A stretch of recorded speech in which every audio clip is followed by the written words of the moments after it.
A large majority of Christians walk around today not understanding these things I'm about to tell you today. And if you can truly understand these three keys, then it will put you above a huge number of Christians. So with all that being said, let's jump into it.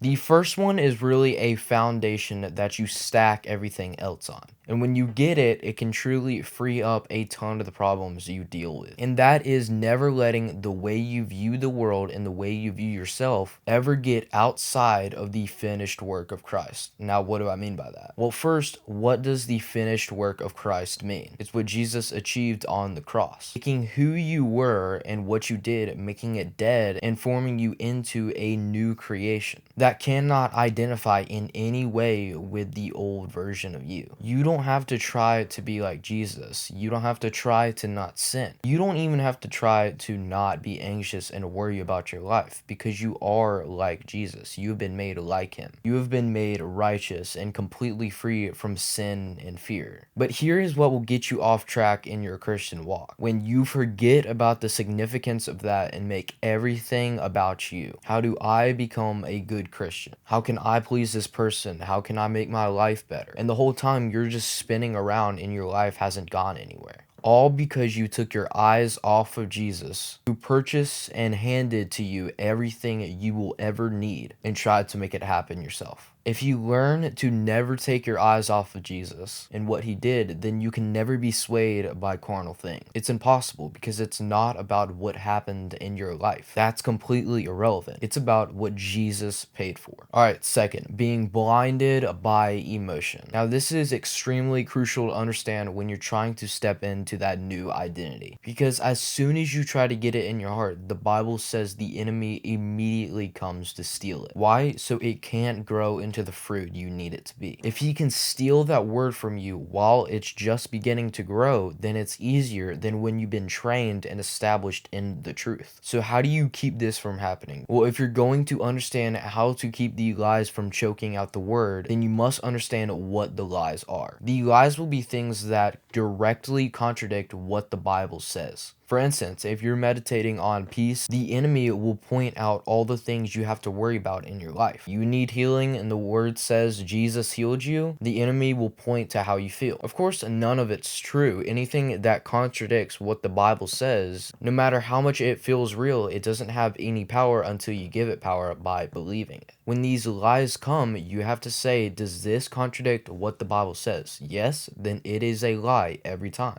It has no truth in it. This is how you put down the lies that feel real in your life. There's also the other side of this too, where you're blinded by good emotions. So you stop sowing the word in your heart. You hear the word, it sparks joy in your heart, and then you get caught up in the joy and let go of truth. So when these lies come in, you immediately let go of it. The Bible never says good emotions will set you free. It says the truth will set you free. And finally, the third one, becoming complacent in your life. Letting yourself become lazy because your life is good. Not stretching yourself to grow into the word further because you feel like you don't have a reason to. A purpose, a desire that God put on your heart you no longer care about because you're alright with your life right now. We often think of not being a good Christian as like sinning or not going to church. And of course, that's it too. And we forget that a lot of Christians go to church every week, do the normal Christian things,